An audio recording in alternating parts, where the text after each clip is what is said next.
वालेकुम सामीन 15 रजब उल मुरज्जब की तारीख शुरू हो चुकी है। 15 ही जनवरी है। ख़बर का उन्वान है जंग बंद हो गई है। यकीनन यह खुश आइंद बात है, नेक फ़ाल है।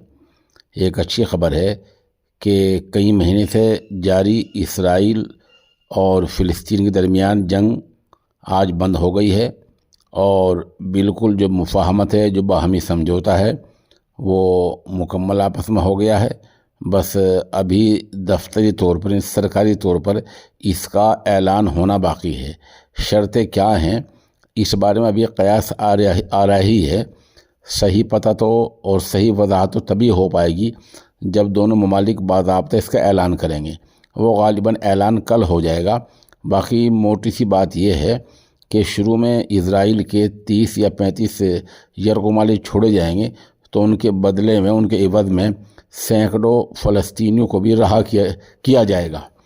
इसी तरह अहले गज़ा की एक शर्त यह है कि इसराइल की फ़ौज गज़ा की सरहद से 700 मीटर के फासले पर पहले मरहले की बातचीत में चली जाएगी और जो इसराइली यानी जिन गज़ा के लोगों ने नकल मकानी की है वो वहाँ वापस आ जाएंगे।